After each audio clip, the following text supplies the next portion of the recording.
Gre za monografijo, ki je začela nastajati v okviru projekta, ki ga je med letoma 2016 in 2019 vodil profesor dr. Tone Smolej z Filozofske fakultete in znotraj katerega smo raziskovali dunajske doktorande dunajske doktorje znanosti, slovenske doktorje znanosti v avstrijski monarhiji.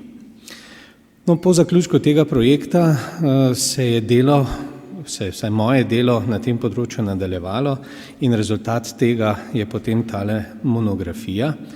Mogoče samo iz naslova, samo za pojasnilo, ko govorimo o slovenskih doktorjih, doktorjev z našega prostora, ki so doktorirali ne samo iz klasične filologije, tudi drugih strok, je bilo sicer več.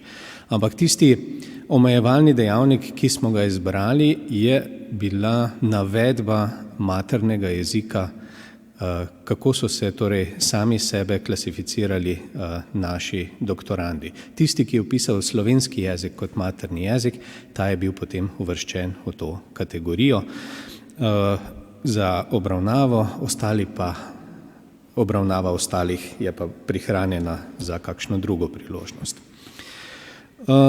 Kaj vključuje pričujoča monografija? Torej gre za predstavitev doktorskega študija tistih posameznikov, ki so se odločili za študij klasične filologije. Takšnih posameznikov je bilo v tem obdobju med letoma 1872 in 1918 11 in od teh 11 jih je doktoriralo 9. Torej za 2 nimamo podatke, da bi dokončala svoj doktorski študij in bila promovirana, ne ve se pa zakaj. Uvodno poglavje predstavi pravzaprav razvoj doktorskega študija na Dunajski filozofski fakulteti. Zakaj je tukaj letnica 1872? Takrat je bila v avstrijskem visokem šolstvu izvedena temeljita reforma visokega študija, ki je prinesla tudi veliko novosti na področju doktorskega študija in od takrat naprej pravzaprav govorimo o pravih znanstvenih doktoratih. Prej je bil doktorski študij zasnovan povsem drugače. Drugi del monografije orisuje tisto, kar je bilo za bodoče učitelje, tudi doktorje, verjetno precej bolj zahtevno kot sam doktorat. To je pa bil učiteljski usposobljenostni izpit, ki je potekal v tistem času v 4 korakih. Namreč kandidati za učitelje so morali pripraviti domače naloge za vsak predmet, za katerega so se hoteli uveljaviti oziroma si pridobiti usposobljenostno pravico. Morali so opraviti klavzurne izpite, ustne izpite in zelo, zelo zahtevno leto pripravništva na eni od srednješolskih ustanov. In v teh 2 uvodnih poglavjih je predstavljen razvoj tako doktorskega študija kot tega usposobljenostnega izpita, zahteve, no in recimo pri doktorskem študiju na koncu tudi doktorska prisega, ki so jo podali v latinščini in tudi doktorska diploma, ki je bila prav tako zapisana v latinščini. Osrednji del monografije je potem predstavitev teh 11 kandidatov oziroma doktorandov in doktorjev. To so Fran Detela, Josip Pipenbacher, Franc Prosenc, Janez Masel, Franc Lastavec, Anton Dolar, Janez Gnidovec, Anton Derganc, Franc Jere, Janez Samsa in Franc Omerza. Vsi so predstavljeni po enakem principu, nekaj malega o življenju, fokus celotne predstavitve je na njihovem študiju in doktoratu, pri čemer sem vedno skušal ugotoviti, ali je njihov študij, njihov doktorat vplival potem na njihovo poznejše delo, znanstveno, raziskovalno in učiteljsko delo.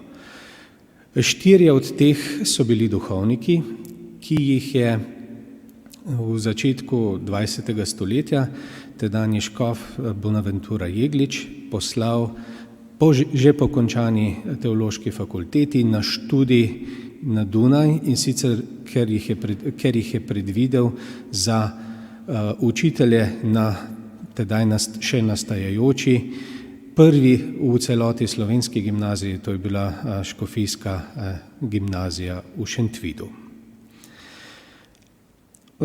Na koncu predstavitev teh naših doktorandov so potem podane nekatere sklepne ugotovitve.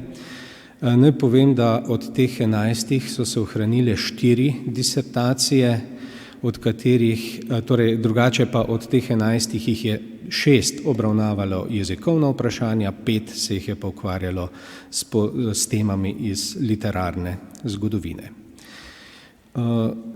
Verjetno za širšo javnost oziroma za širšo zainteresirano javnost bo pa zanimivo predvsem 6. poglavje, kjer so pa predstavljeni tudi vsi predavatelji naših slovenskih doktorandov klasične filologije, ki so jim v tem obdobju med 1872 in 1918 predavali na Dunajski univerzi.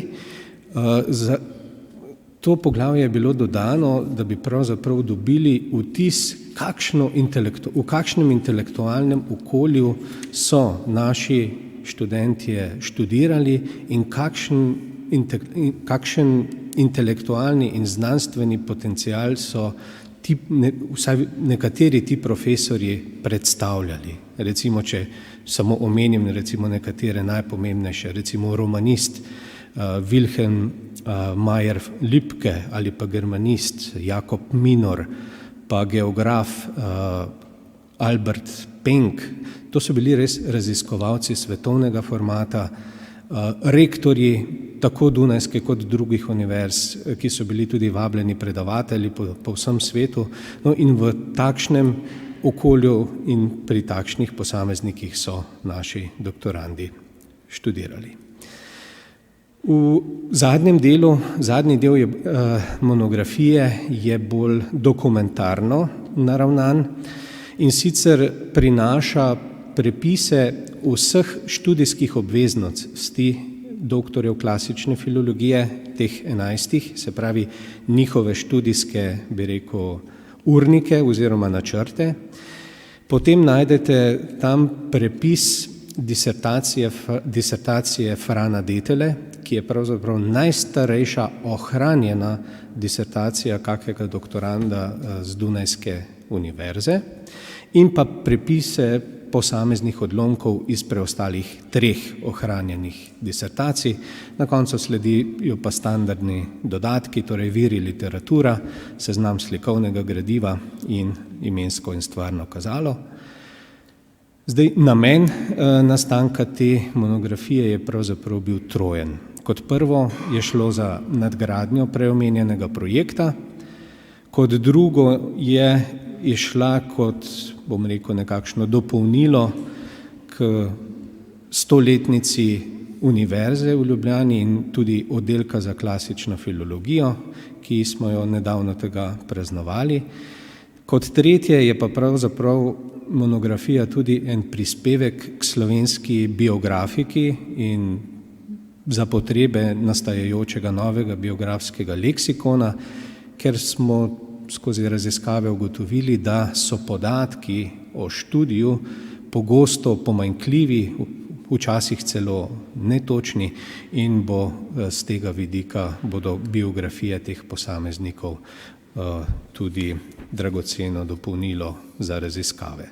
Mogoče samo še to, slika, ki jo vidite na naslovnici, je pravzaprav litografija dunajskega arhitekta von Ferstla, ki je zasnoval stavbo nove Dunajske univerze, in je torej en izsek tega predstavljen vsebinsko tudi na naslovnici. Hvala lepa.